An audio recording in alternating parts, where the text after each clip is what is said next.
이재명 2심 징역 2년 구형 정치적 퇴출의 신호탄이 될까? 이재명 대표 공직선거법 위반 사건 2심 선고에서 조금 전에 검찰이 징역 2년에 처해달라고 재판부에 요청을 했습니다. 1심 때도 검찰이 징역 2년을 구형을 때렸죠. 2년을 처해달라고 했는데 그때 1심 재판부는 징역 1년에 집행유예 2년을 선고를 했습니다. 지금 오늘 항소심 오늘 마지막 재판이죠. 이재명의 공직선거법 전체 마지막 재판을 한 날입니다. 오늘이 1심, 2심 그리고 오늘 구형이 선고가 됐고 2년이 선고가 됐고 이재명의 이 진술이 끝나면은 이제 선고 날짜도 정할 겁니다. 그러면은 선고 날짜가 언제 정해지는지에 따라서 또 이 전국에 미치는 영향이 좀 다르죠. 지금 시간 싸움을 하고 있기 때문에 잠시 후에 선고 날짜가 들어오면은 다시 전해드리도록 하겠습니다. 오늘 공판이 2번 있었습니다. 오늘 지금 이 재판부가 최은정 부장판사죠. 서울고법 형사 6-2부 상당히 빨리 재판을 진행을 해서 오늘은 오전 오후 오전에는 5차 공판 10시 반부터 그리고 오후 2시부터는 6차 공판 이 6차 공판이 마지막입니다.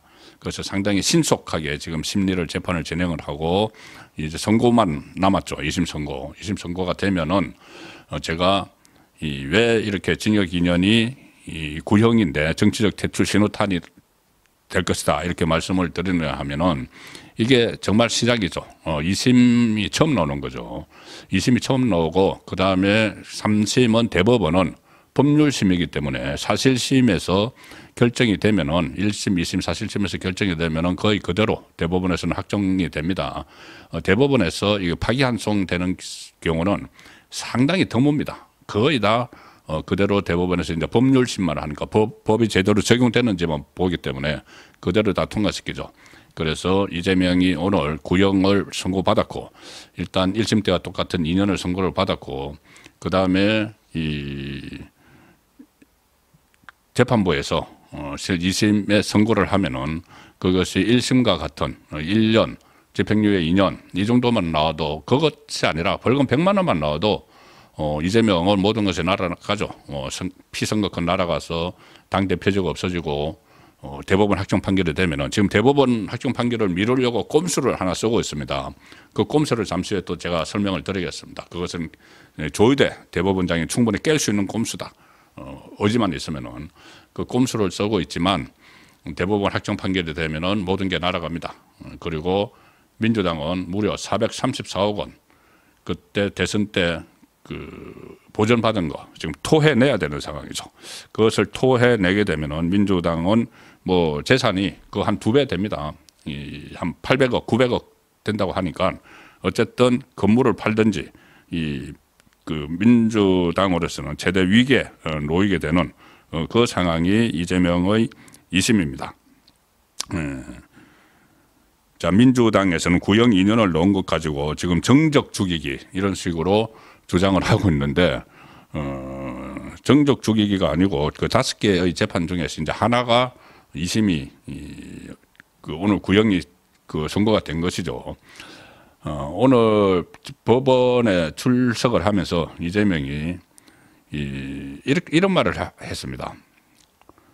세상의 뜻이라고 하는 게 다 상식과 원칙대로 가게 돼 있다. 법원이 잘 가려낼 것이다. 이렇게 이야기를 했는데, 자, 세상의 뜻이 다 상식과 원칙대로 가면은 이재명은 벌써 구속돼 있어야 되죠. 구속이 돼 있어야 됩니다. 2번이나 구속영장이 청구가 됐는데, 한 번은 민주당이 방탄을 해버렸고, 한 번은 유창훈 판사가 엉뚱한 기각 결정을 내려서 지금 이재명이 이렇게 활개를 치고 있는 것이죠.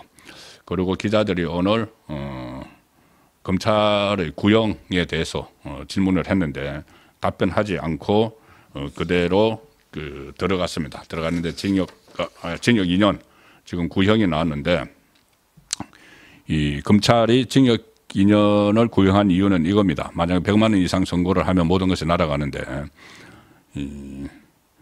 선거의 공정성, 민주주의 그리고 헌법의 가치를 지키기 위해서 거짓말을 해서 유권자의 선택을 왜곡한 사람에 대해서 지위 고하를 막론하고 엄중한 처벌이 필요하다. 검찰이 그렇게 논거를 했습니다. 그래서 징역 2년을 구형을 했고,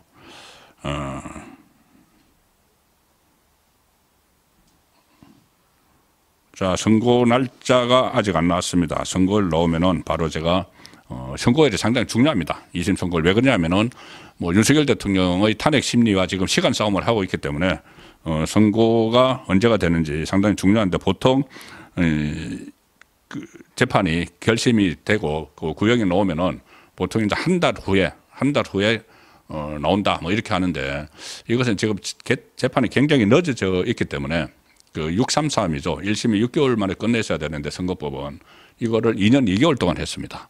그러니 이 한 달이라는 기간은 결국은 뭐 판결문 작성하고 이런 기간인데, 또 합의부니까는 같이 이제 그 논의를 해야 되지만은 판사 3명이 어쨌든 합의문 작성하는 시간, 그 판결문 작성하는 시간이 긴 것인데, 1심에서 그렇게 2년 2개월 동안 해서 징역 1년 집행유예 2년을 내린 그 판결문이 있기 때문에 마음만 먹으면은 그 전에라도 충분히 앞당겨서 이재명이 2심을 선고를 할 수가 있습니다.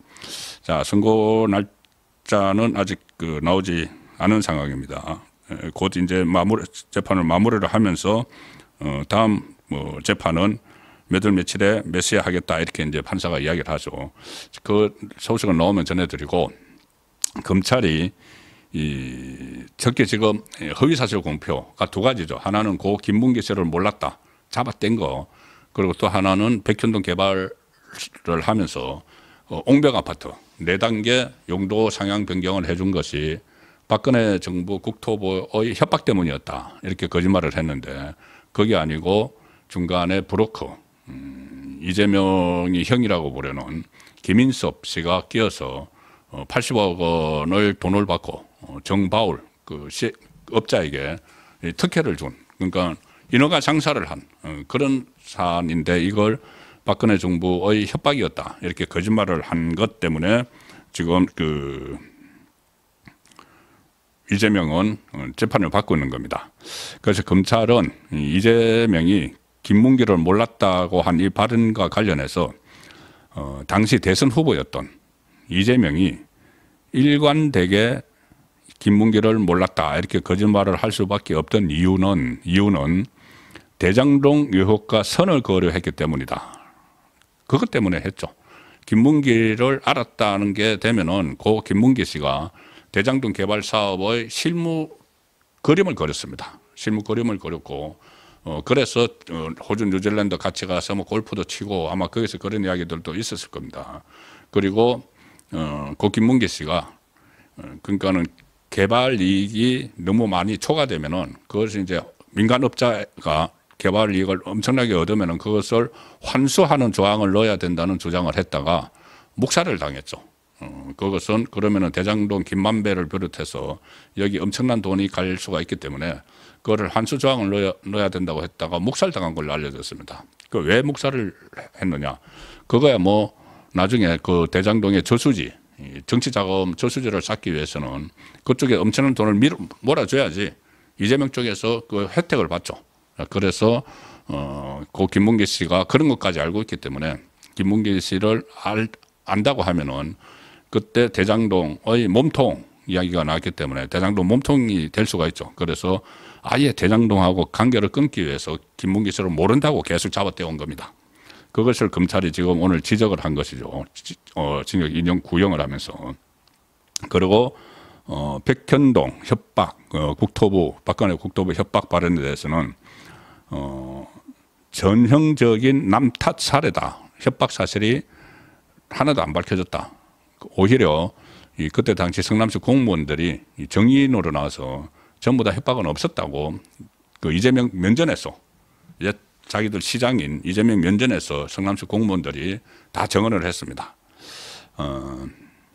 그리고 또 검찰은 법원 지위 고하를 막론하고 사안의 중대성, 재질 등에 따라 평등하고 원칙대로 적용돼야 한다. 그러니까 아무리 야당 대표라고 하더라도 이 피고인의 신분, 정치적 상황, 뭐 당락 여부, 피선거권 박탈, 소속 정당에 대한 기타 금액 반환 여부, 뭐 434억 반환 여부, 제재 여부 등에 따라서 공직선거법을 적용하는 잣대를 달리한다면 공정한 선거를 통해 민주주의 실현하고자 하는 공직선거법의 취지가 무너진다. 지금 만약에 이재명에게 실형을 선고를 하면은 이재명이 무슨 뭐 유력한 대권 주자인데 거기에 영향을 미친다든가 아니면 제1야당 민주당이 434억 원을 토해내야 되는 부담을 가진다든가 피선거권이 박탈돼서 앞으로 한 10년 동안 길게는 10년 동안 선거에 못 나온다든가 이재명이 그런 거를 감안을 하면 안 된다는 이야기죠. 재판부가 그런 걸 감안을 하면 안 되고 그러면 다른 그 사람하고 똑같이 대우를 해야지 그 잣대를 달리하면은 그 공정선거를 통해서 민주주의를 실현하겠다고 하는 그 공직선거법의 취지 자체가 무너진다. 자, 이런 강조를 지금 했습니다.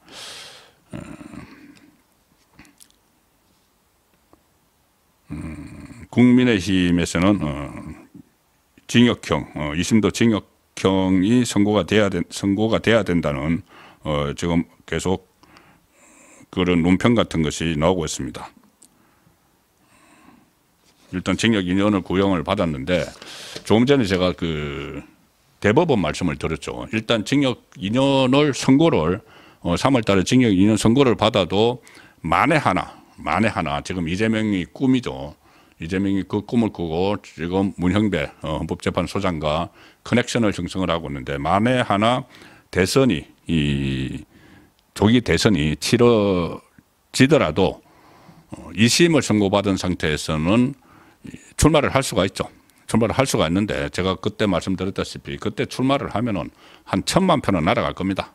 그런데 이재명은 어쨌든 2심을 선고받았고 대법원에서 확정 판결되지 않으면은 본인은 지금 출마를 한다. 그러니까 조기 대선을 염두에 두고 가정을 하고 하는 이야기입니다. 조기 대선 지금 안 열릴 가능성이 상당히 높습니다. 어제 특히 윤석열 대통령의 최후 변론에서 재판관, 헌법재판관들을 많이 움직인 그런 내용들이 있기 때문에 안 열릴 가능성이 많은데 어쨌든 이재명은 그런 꿈을 꾸는 거죠.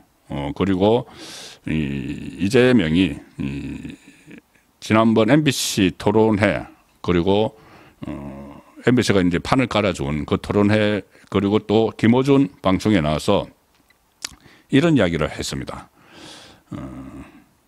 선거법 2심 선고가 곧 나올 가능성이 높은데 대선 출마에 큰 걸림돌이 되지 않겠느냐 이런 질문을 받으니까 문제가 되지 않는다는 이야기를 하고 대선 전에 대법원 확정 판결은 형사소송법 절차상 불가능하다 이렇게 이야기를 해서 좀 화제를 모았습니다.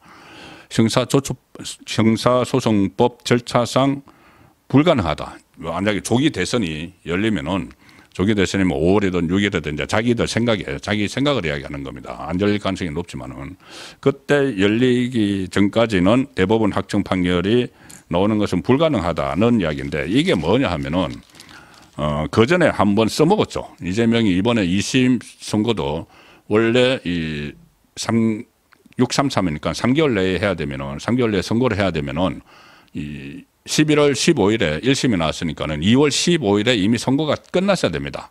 그런데 이게 벌써 3월에 만약에 3월 중순에 이 선고가 나와도 한 달을 또 끌어버렸죠. 그게 본인의 재판 지연술에 의해서 끌어버린 겁니다. 재판 지연술. 지금 다 기억나실 겁니다. 제일 처음에 뭐 변호사도 선임을 하지 않고 국선 변호인이 들어갔다가 그리고 또 이사불명해서 여러 가지 이제 그 상급심으로 올라갈수록 서로들이 왔다 갔다 해야 됩니다. 계속 왔다 갔다 해야 되고 피고인에게도 전달이 돼야 되고 그런 기간들이 있습니다. 그게 바로 형사소송법 절차인데 이 피고인은 항소심 선고일로부터 그러니까 이번에 선고가 되면은 7일 이내에 상고를 해야 된다. 7일 이내에 대법원에 상고한다. 그러면 7일 동안 시간을 벌죠 일단. 그리고 고등법원은 상고장을 받은 날부터 14일 이내에 소송 기록과 증거물을 또 대법원에 송부를 해야 된다. 14일이 또 걸립니다. 최대 14일이 걸리고 그 뒤에 대법원은 피고인에게 소송 기록 접수 통지서를 송달을 하고 이거를 수령한 피고인이 20일 이내에 상고 이유서를 내면은 상고심이 본격 개시된다. 그래서 통상의 경우에도 상고심 개시에 최소 한 달이 걸린다. 한 달이 걸리니까 그 한 달을 번다는 이야기입니다. 이재명이 지금 그 이야기를 김어준 방송에 가서 하는 것은 자기 지지층에게 이거 조기 대선이 만약에 열리면은 그때까지 대법원 확정 판결이 자기는 안 나오니까 출마를 할 거야. 이거를 계속 이야기를 하는 것이죠. 그러면서 이야기하는 게 형사소송법 절차상 불가능하다. 일단 한 달은 서로가 왔다 갔다 하는 시간이 걸리는 것이고 그다음에 본인이 그걸 더 뒤로 끌어버리겠다는 이야기죠. 그게 벌써 2심에서 했지 않습니까? 그 변호인도 선임 안 하고 시간을 벌기 위해서 국선 변호사 선임을 했다가 사선 변호사로 뭐 갈아치우고 또 그때 폐문부재, 이사불명. 그래서 그 법원에서 오는 그 재판 관련 서류를 아예 수치를 안 하고 그 도망가 버렸죠. 도망가 버리니까 그 하다못해서 법원에서 집행관이 국회의원회관 사무실로 찾아가서 관련 서류를 전달을 하고 그런 일들을 벌였습니다. 그래서 이재명이 대선 전에 대보선거 불가능할 것이다 이렇게 이야기하는 것은 본인의 지지자들에게 안심을 시키는 강성 지지자에게 그런 상황인데 이게 과거에 최광욱이 그 조국 아들에게 가짜 인턴 증명서 발급해줘서 실형을 선고받은 그 최광욱이 그 똑같은 수법을 썼습니다.